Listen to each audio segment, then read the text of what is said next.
Para a Comunicação, Luís Menezes de Fernandes, da Universidade de Coimbra, do Centro de Literatura Portuguesa da Universidade de Coimbra, e que nos apresentará uma comunicação com o título a tradução bíblica de João Ferreira de Almeida, as raízes coloniais de um património literário religioso de língua portuguesa, 1642-1691. Eu diria que 25 minutos, para, apesar de tudo, mantermos alguma equidade na repartição dos tempos. A palavra é sua.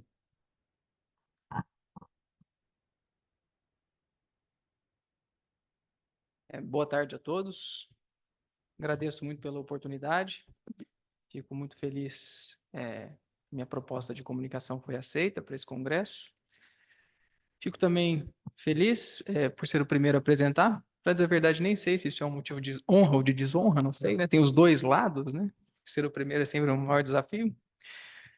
Mas então vou falar um pouco sobre essa pioneira tradução da Bíblia em língua portuguesa, que é a tradução de João Ferreira de Almeida. Essa tradução é um clássico, inclusive é considerada a obra mais editada na história da língua portuguesa. Apesar de atualmente haver versões diferentes dessa Bíblia Almeida. Então, como vai ficar claro ao longo da minha apresentação, quando se trata de Bíblia Almeida, tradução de Almeida, é uma coisa assim um pouco mais complexa, sabe? Não existe um texto fixo e de muito fácil identificação. Tá? Mas é uma tradução da Bíblia produzida em domínios coloniais e eu quero um pouquinho falar sobre essa relação, tá? Eu vou projetar aqui alguns slides, aí não sei como é que eu faço aqui, quem que são os responsáveis, acho que estão aqui ou não é por aqui? Com licença. É no Zoom mesmo, né? Com licença, há de ter Vamos que ir lá. ao Zoom, compartilhar tela, Uhum. slide, e pronto, exatamente. Já está, e agora aqui. Perfeito. Tá ótimo. Então, o tema, né, como o professor apresentou, a tradução bíblica de João Ferreira de Almeida, as raízes coloniais de um patrimônio literário religioso da língua portuguesa.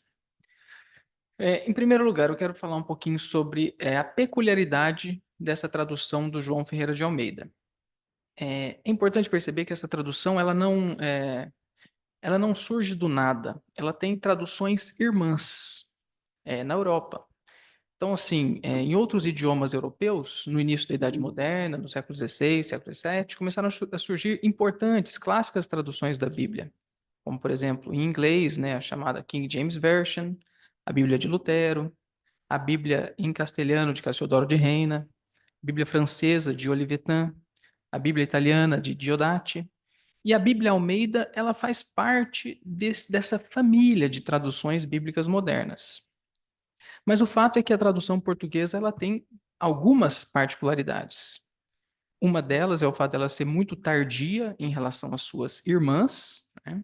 Ela foi feita na segunda metade do século XVII e foi publicada integralmente somente no século XVIII, meados do século XVIII, ao passo que a tradução castelhana, por exemplo, foi publicada já integralmente em 1569, então é bem anterior. Mas uma outra particularidade dela é o fato de ser a única produzida em domínios coloniais.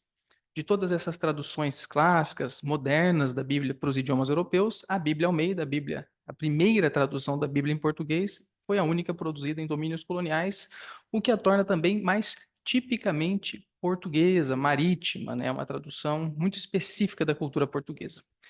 Então, quero falar um pouquinho sobre os efeitos dessa particularidade na formação dessa tradução e também na sua popularização, que é ainda mais tardia.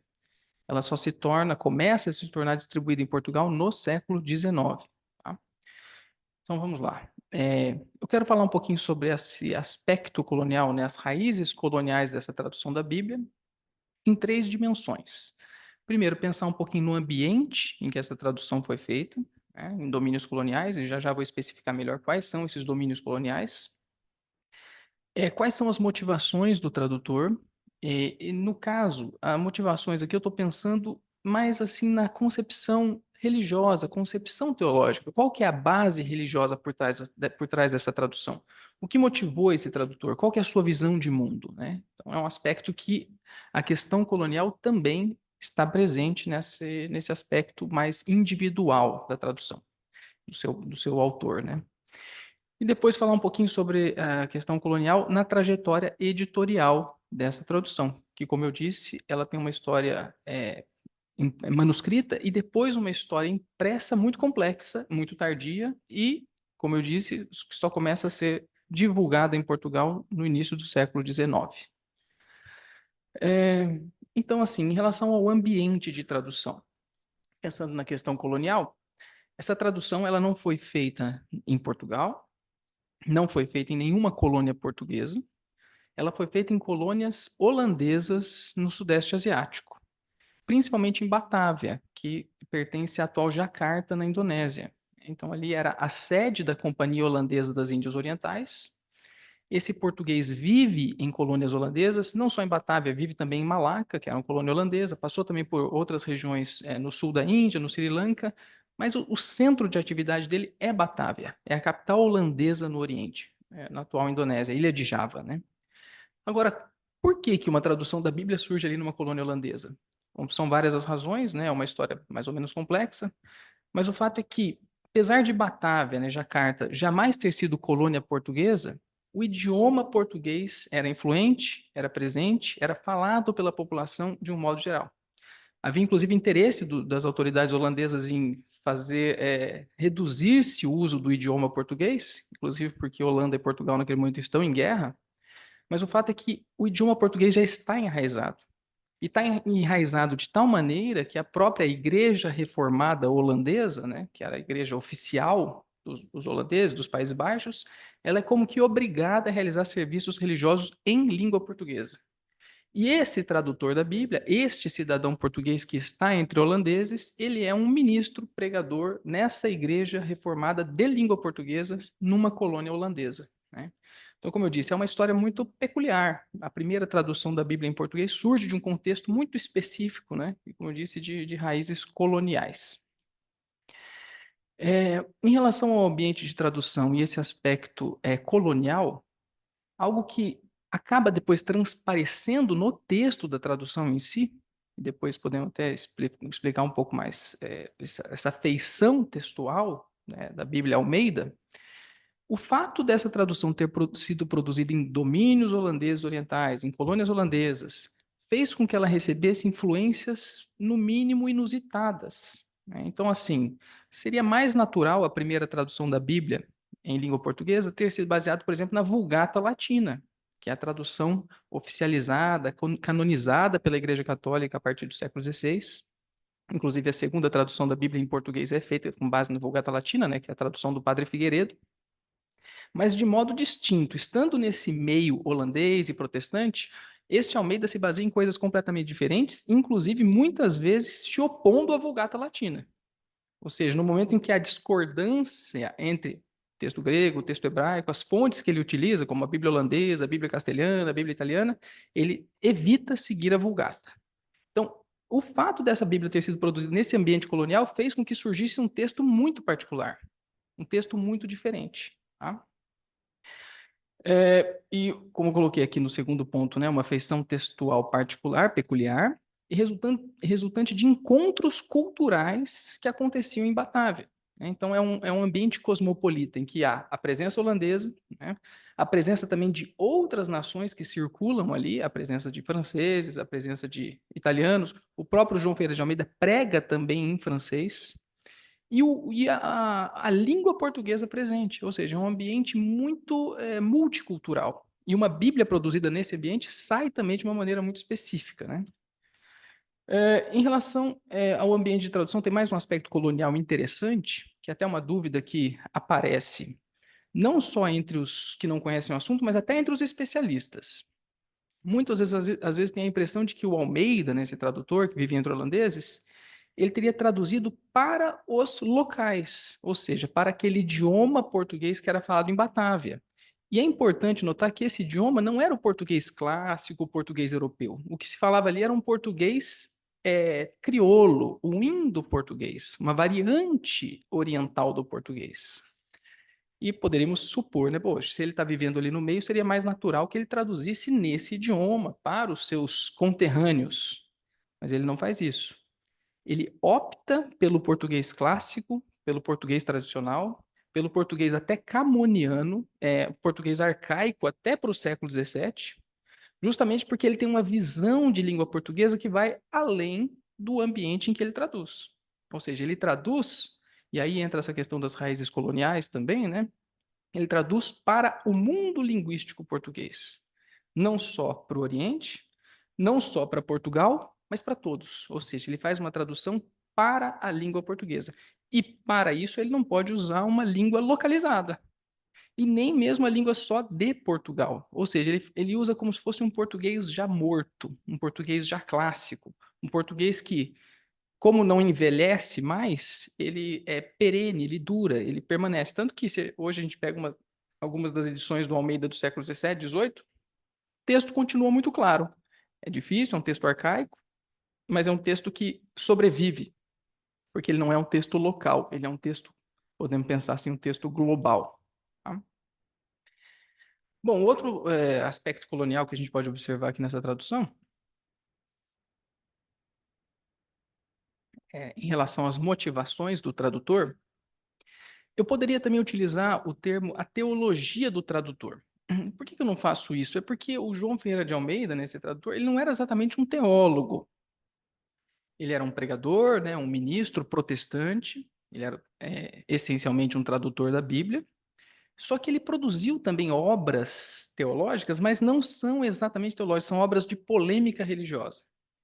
Então, qual que é a polêmica? Ele é um polemista anticatólico, ou mais específico, anticoncílio de Trento. Né? Porque no século XVI a Igreja Católica reuniu o Concílio de Trento para definir melhor a sua doutrina, o seu dogma, em oposição à Reforma Protestante. E o João Ferreira de Almeida, sendo português, ele embate, ele critica justamente os dogmas católicos do Concílio de Trento. É essa que é a teologia e esse que é o fundamento teológico da sua tradução da Bíblia. Ele quer fazer um ataque, mais do que ao catolicismo, ele quer fazer um ataque ao Papa, ao papado, ao domínio espiritual de Roma sobre Portugal. Então, assim, não é exatamente uma teologia, é mais uma polêmica, né? Uma polêmica religiosa em que ele está envolvido. Então, ele escreveu obras nesse sentido, paralelamente à sua tradução da Bíblia, e aí que aparece esse aspecto colonial.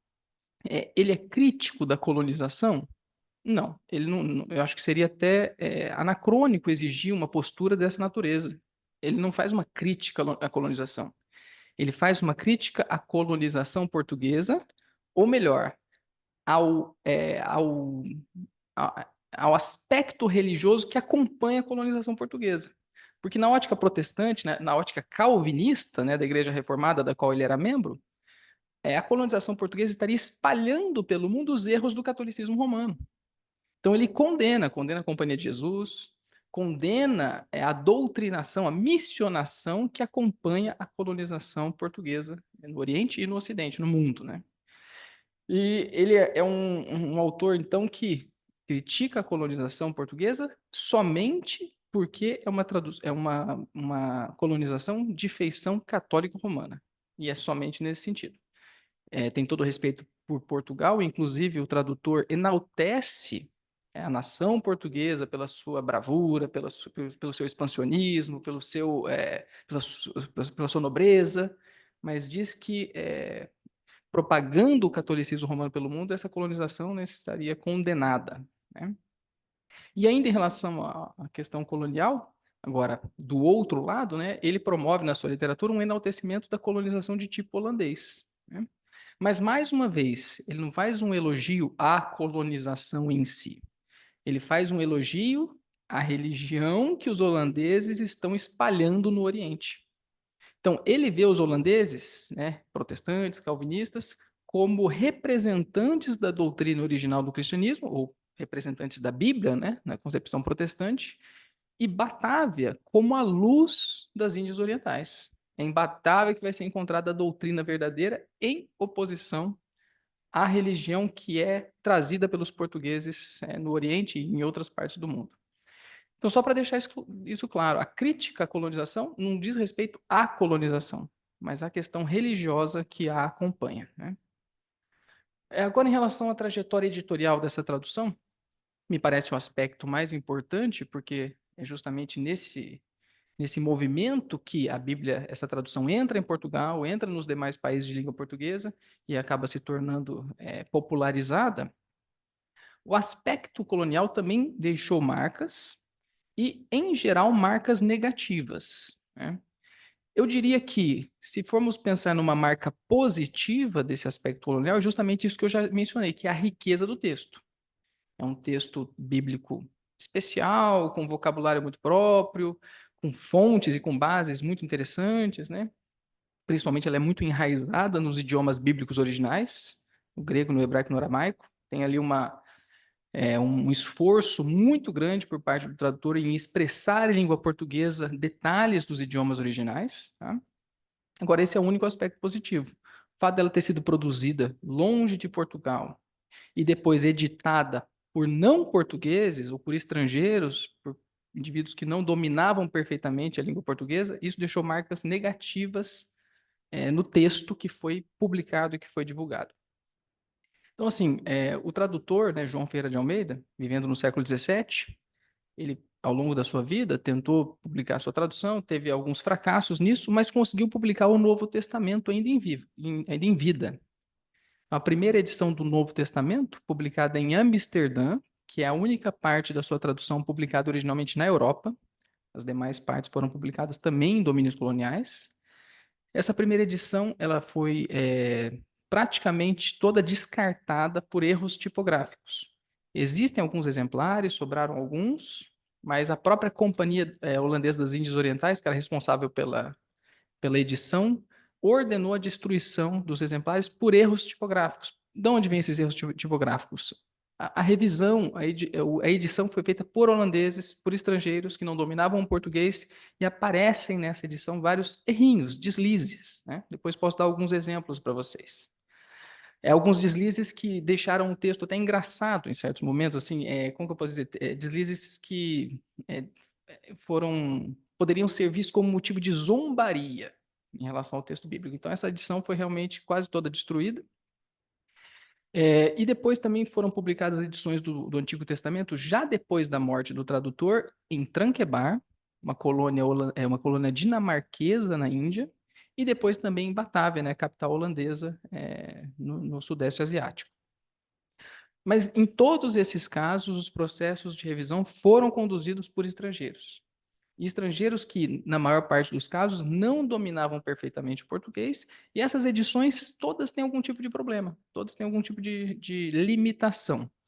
Algumas mais, outras menos, mas de modo geral a gente pode dizer que a trajetória editorial dessa Bíblia ela é inicialmente uma trajetória de fracasso. E como que essa tradução da Bíblia começa a entrar em Portugal regularmente? Já no século XVIII, há referências à circulação de edições dessa tradução em Portugal, mas são referências muito mínimas. Por exemplo, do Novo Testamento, em meados do século XVIII, existe uma única edição referenciada que está, inclusive, na biblioteca do Inquisidor Geral de Portugal, ou seja, uma obra proibida em Portugal. No século XIX, no contexto das guerras napoleônicas, com uma maior aproximação entre Portugal e Inglaterra, a Sociedade Bíblica Britânica, ela que começa a divulgar em Portugal essa tradução de Almeida. Então, essa Sociedade Bíblica Britânica, ela toma conhecimento de que existe essa tradução no Oriente e ela passa a almejar a divulgação entre portugueses, primeiro entre portugueses radicados na Inglaterra e depois em Portugal. Tá? E, assim, a primeira vez que aparece uma edição da Bíblia em um único volume, né, um livro mesmo, a Bíblia Sagrada, em língua portuguesa, é somente em 1819. Antes disso, há volumes, né, um volume do Novo Testamento, uma parte do Antigo Testamento, né, os 5 livros de Moisés, os livros dogmáticos, etc. Só em 1819 que aparece pela primeira vez em português uma Bíblia. E isso é 250 anos depois do mesmo ter acontecido em espanhol. Como eu disse, já em 1569 há uma Bíblia completa em castelhano. Em Portugal só aparece isso em 1819, e editada por estrangeiros, né? E mais uma vez com problemas tipográficos, e o principal deles foi qual? Esses ingleses, com todas as suas boas intenções, querendo divulgar a Bíblia, né, o texto sagrado em língua portuguesa, eles pegaram as piores edições, que na minha ótica são as edições de Batávia, né, e publicaram em Portugal sem fazer nenhuma revisão ortográfica. Então, aquele texto que já era muito desatualizado, principalmente na ortografia e também no vocabulário, porque, como eu disse, esse Almeida ele usou termos camonianos, é uma tradução assim um pouco rebuscada, um pouquinho difícil, com termos muito específicos da língua portuguesa. Esse texto entra em Portugal sem nenhuma revisão ortográfica, e quando começa a ser lido e distribuído pelos portugueses, lido pelos portugueses e distribuído pelos ingleses, a ideia que surge entre portugueses, inclusive entre ingleses versados em português no segundo momento, é de que essa tradução é ruim, que essa tradução está errada. Né? E justamente é isso que dá origem a várias revisões e alterações dessa tradução que estão em circulação ainda hoje. Tá? Então, essa tradução da Bíblia, só concluindo aqui, tá, gente? Essa tradução ela foi rejeitada inicialmente, ela jamais foi considerada uma obra de referência, né, um patrimônio literário, como eu defendo que é. E aqui só algumas considerações finais, tá? Uma síntese desse impacto das raízes coloniais sobre a história dessa Bíblia Almeida. Então, como eu já mencionei aqui, só para recapitular. Na minha concepção, é uma riqueza textual muito grande, principalmente o fato dela expressar em língua portuguesa de uma maneira bonita, de uma maneira clássica, de uma maneira esteticamente interessante em termos literários, o sentido dos idiomas bíblicos originais, tá? Mas o fato dela ter sido produzida longe de Portugal e ter sido publicada por estrangeiros fez com que ela fosse marcada por problemas editoriais que acabaram por diluí-la numa multiplicidade de versões. Isso é muito importante, porque eu estou dizendo aqui para vocês, esse texto ele é muito rico, né? Ele é muito bonito, ele tem um vocabulário diferenciado. Se você for procurar na internet essa tradução da Bíblia, você não vai encontrar isso que eu estou dizendo. Por quê? Porque hoje essas edições primitivas, elas não estão em circulação mais. Elas foram revistas, corrigidas, atualizadas, transformadas, renovadas, e a riqueza das edições do século XVII e XVIII foi praticamente toda perdida. Há boas revisões, há boas edições, só que elas não correspondem mais a esse texto antigo que eu estou mencionando. Então, esse, para mim, é o principal aspecto negativo dessa tradução ter sido feita entre estrangeiros em domínios coloniais. O texto não se perpetuou, o texto não se divulgou, e o texto está agora esquecido no século XVII e XVIII. E, inclusive, só para concluir, o trabalho que eu tenho desenvolvido agora na Universidade de Coimbra é justamente revitalizar essas edições antigas, atualizando a sua ortografia e mexendo o mínimo possível no texto para enfatizar a qualidade original dessa tradução. Então, agradeço pela atenção de vocês.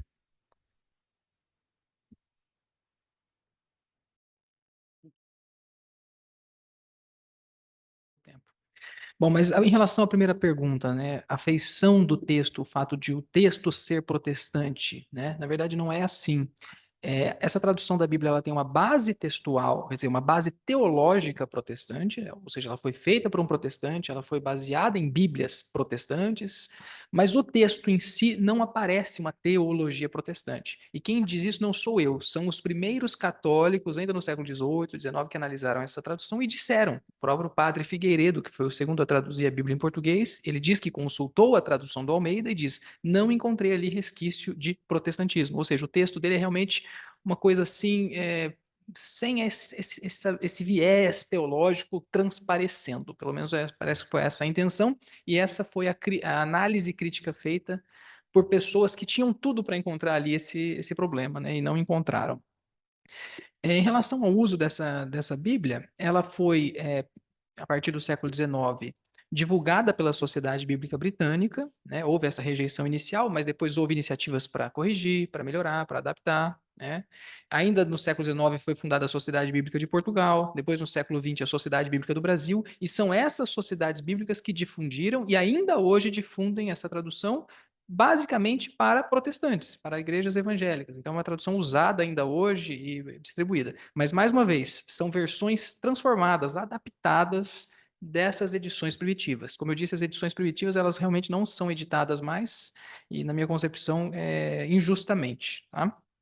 Inclusive, a Sociedade Bíblica Britânica, assim que publicou a tradução de Almeida, no começo do século XIX, dadas as críticas que foram feitas ao texto do Almeida, estava muito ruim, estava muito antiquado, começou a publicar também a tradução católica do Padre Figueiredo, que também é um clássico da literatura religiosa portuguesa. Então, a própria Sociedade Bíblica Britânica publicava o Almeida, mas publicava também a Bíblia Figueiredo, uma tradução mais moderna, mais recente, considerada mais bonita, né, e de mais fácil recepção, tá?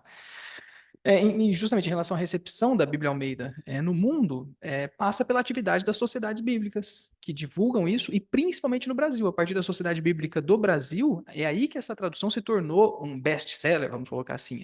A tradução, a obra de língua portuguesa mais editada em toda a história. São mais de 150 milhões de exemplares, segundo um cálculo recente. E a Sociedade Bíblica do Brasil também distribui para outros países de língua portuguesa. Então, a história da trajetória de divulgação e de uso dessa Bíblia passa pela atividade dessas sociedades bíblicas, né? Agora, em relação ao desconhecimento em torno da figura do Almeida, foi justamente isso que motivou a minha pesquisa inicialmente, porque eu também, lendo a Bíblia Almeida, não desde a infância, mas desde a adolescência, a juventude, comecei a ver que essa Bíblia era usada por muita gente e a figura do tradutor era muito desconhecida. Então, foi isso justamente que motivou a minha pesquisa. E eu sinto que esse desconhecimento em torno da figura do tradutor, ela é um pouco intencional. Por quê?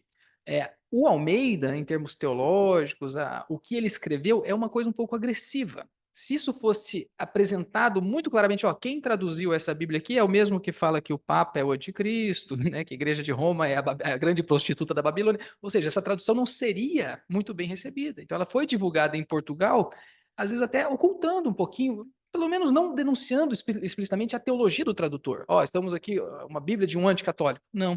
Tanto que muitas vezes a tradução do Almeida foi divulgada como traduzida pelo padre João Ferreira de Almeida. E ele mesmo se intitulava padre. Mas é porque naquele contexto o termo padre servia também para os pastores da Igreja Reformada. Então, assim, me parece que a figura do Almeida ela foi um pouco escondida propositalmente, para fugir de polêmicas, porque as sociedades bíblicas queriam divulgar uma Bíblia sem essa questão problemática de teologia. Razão pela qual também publicavam o Figueiredo, mesmo sendo um católico, eles queriam fugir disso. E o Almeida ele foi um pouquinho escondido, porque realmente os escritos deles são muito muito ofensivos, muito sarcásticos, sabe? É um estilo não muito, não é de fácil introdução num país de tradição católica. Finalmente, essa é a questão, tá? Mas vou aproveitar para dizer também que eu tenho um livro sobre o assunto, vou indicar para você, fazer uma propaganda, né? Depois você pesquisa, chama A Vida, a Obra e o Combate de João Ferreira de Almeida, que ele dá uma visão geral sobre a figura do Almeida, a história dele, tá? Agora, também, em relação às possessões holandesas, o próprio Almeida ele não era muito bem visto entre holandeses. Ele vivia entre holandeses, mas não houve um grande incentivo para a publicação de uma tradução da Bíblia em português. Então, assim, essa tradução não foi divulgada em colônias holandesas. Ela foi feita em colônias holandesas, mas ela foi idealizada para circular entre portugueses. Não foi feita para circular entre colônias holandesas especificamente, tá? Agora, em relação à última pergunta, qual que é a religião, enfim, né, qual que é a teologia do João Ferreira de Almeida? O que acontece? Ele formalmente pertence à Igreja Reformada Holandesa, que é uma instituição, uma igreja de confissão calvinista. Tem ali os dogmas dessa Igreja Reformada foram definidas num concílio, né, num sínodo realizado nos Países Baixos, o Sínodo de Dort. Então é aquela questão bem calvinista, tem aquelas questões de predestinação e etc, etc. Só que essa é a teologia formalmente do João Ferreira de Almeida, ou seja, formalmente ele é um calvinista da Igreja Reformada Holandesa. Na prática, quando você lê os textos dele, ele não é assim. Ele, por exemplo, ele mal fala de predestinação. Não fala sobre isso. A teologia dele me parece que se resume naquele preceito protestante do sola scriptura, ou seja, somente a Bíblia. Somente a Bíblia, a Bíblia, a Bíblia, e o texto da Bíblia é super valorizado acima de qualquer definição de dogma, de qualquer instituição eclesiástica. Então, ele é um protestante clássico nesse sentido. Tanto que nos escritos dele, ele fala bem tanto de Calvino, como de Lutero, como de até anglicanos e até de alguns católicos. Ele tem uma visão bem assim aberta teológica, embora formalmente seja calvinista e reformado. Tá? Espero ter sido claro. Obrigado.